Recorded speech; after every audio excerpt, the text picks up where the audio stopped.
Hello. Today's topic of discussion is Sungas dynasty. आज हम लोग सुंग डायनेस्टी के बारे में पढ़ेंगे और समझने की कोशिश करेंगे।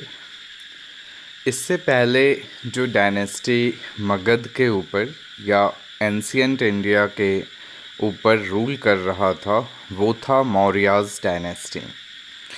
लेकिन मौर्याज़ डायनेस्टी अशोक के बाद काफ़ी ज़्यादा वीक पड़ता चला गया। उसमें से एक रीज़न अशोक की धम्म पॉलिसीज़ ऑफ एनेक्सेशन भी था कि उन्होंने भेरी घोष के जगह पे धम्म घोष को जो है प्रायोरिटी दी थी, जिसके वजह से उनकी सेना कमज़ोर पड़ गई थी। उन्होंने बौद्ध धर्म को काफ़ी ज़्यादा जो है फैलाया था, एक्सपैंड करने की कोशिश की थी। लेकिन उसके बाद जो उनके रूलर्स हुए वो उतने ज़्यादा काबिल नहीं थे, उतने ज़्यादा कैपेबल नहीं थे।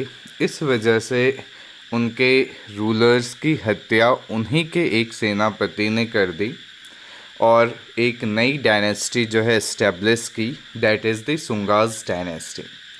किस एरियाज़ में ये था? तो पाटलिपुत्रा, अयोध्या, विदिशा, पंजाब, इन एरियाज़ तक इनकी पहुंच थी। कास्ट से ये लोग ब्राह्मण्स थे।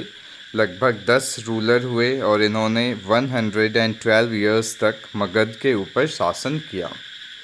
अब सबसे पहला सवाल जो अपने पास आता है कि आखिर इनके बारे में इंफॉर्मेशंस हम लोगों को कहाँ से मिलती हैं। तो हर्ष चरित्र बुक से भी अपने को इन्फॉर्मेशन मिलती है। बृहदारण्यक उपनिषद है, उससे भी जो है इन्फॉर्मेशन मिलती है। इन्हीं के समकालीन इनके दरबार में पाणिनि थे, जो कि संस्कृत व्याकरण के बहुत ही बड़े ज्ञाता पर्सन थे पाणिनि। उन्होंने एक किताब लिखी अष्टाध्यायी, उससे भी अपने को काफ़ी इन्फॉर्मेशंस मिलता है। उसके बाद कालिदास, जिनको शेक्सपियर ऑफ इंडिया भी कहा जाता है, उन्होंने भी एक नॉवेल लिखी मालविका अग्निमित्रम।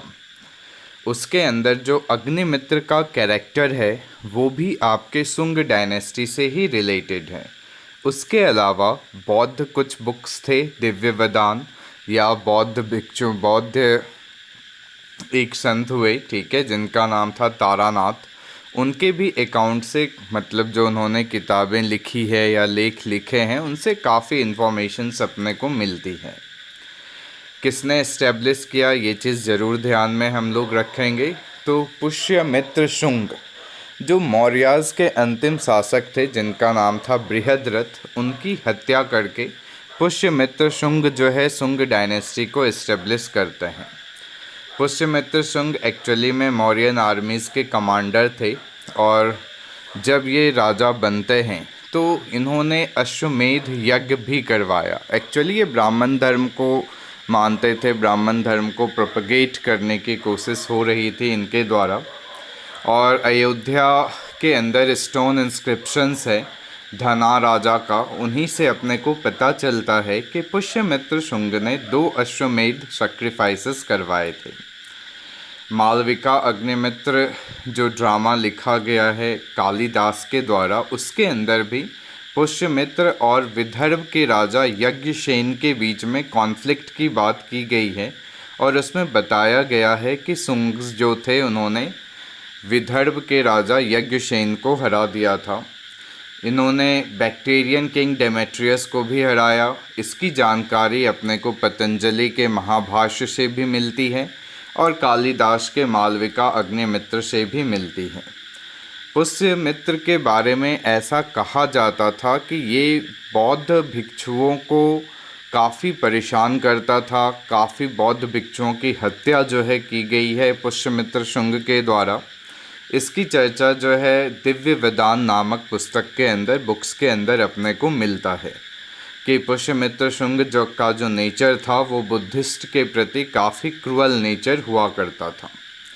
सेकेंड राजा जो बनेंगे वो थे अग्निमित्र, जो कालिदास के मालविका अग्निमित्रम के हीरो थे और जिस समय राजा था पुष्यमित्र शुंग, उस समय ये विदिशा के वाइसरॉय हुआ करते थे। उसके बाद इन्होंने गद्दी संभाली। फिर भागभद्र भागवत आए। 5th किंग थे कशीपुता भागभद्र। 9th किंग थे भागवता। अब इनके बारे में जो है आपके बेशनगर पिलर इंस्क्रिप्शन है हेलियोडोरस का, उससे भी जानकारी मिलती है।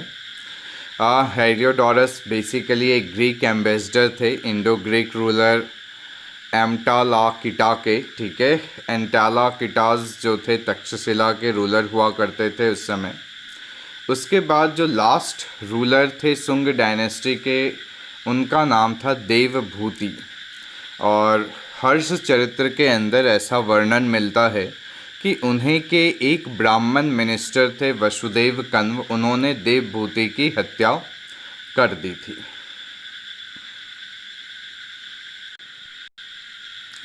कुछ नोट्स इसके हिंदी में भी हैं। इसमें टाइम पीरियड आपका दिया हुआ है 184 से 75 BC। बृहद्रथ मौर्य वंश का अंतिम शासक था, जिसकी हत्या पुष्यमित्र शुंग जो है किया थे।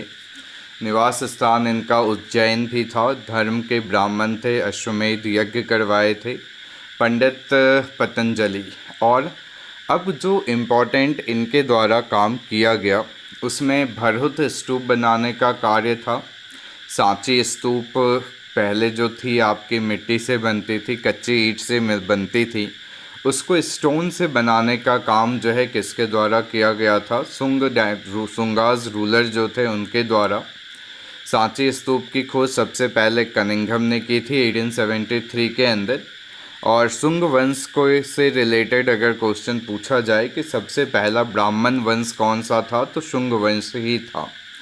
ये वाला पार्ट ध्यान में रखेंगे। विदिशा का गरुड़ ध्वज, भाजा का चैत्य एवं बिहार का निर्माण सुंग डायनेस्टी के समय में ही हुआ था। अजंता का 9वां चैत्य मंदिर है। नासिक तथा कार्ले के चैत्याज हैं। मथुरा की यक्ष यक्षिणियों की मूर्तियां हैं। ये सारी चीज़ें आपके सुंग के काल की बातें हैं। अंतिम सम्राट देवभूति की हत्या उसके मंत्री वसुदेव ने 75 ईसा पूर्व में कर दी थी, तो ये भी चीज़ें अपने को ध्यान में रखना है।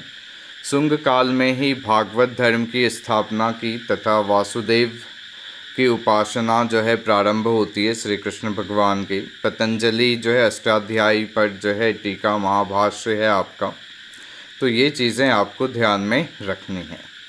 इसके बाद एक छोटा सा डायनेस्टी और आता है, कण्व डायनेस्टी, कण्व वंश 75 से 30 BC तक रहता है। इससे ज़्यादा क्वेश्चंस पूछे नहीं जाते हैं। फर्स्ट रूलर जो थे वो वासुदेव थे, लास्ट रूलर सुशर्मा थे, और भी कुछ रूलर्स थे, भूमिमित्र, नारायण, ठीक है। कण्व के बारे में एक और चीज़ ध्यान में रखेंगे हम लोग कि इनको सुंग भृत्याज भी कहा जाता है, और कण्व के अंतिम शासक जो थे उनका नाम सुशर्मा था। तो ये दोनों डायनेस्टी छोटी सी है, ध्यान से पढ़ लेंगे। Thank you.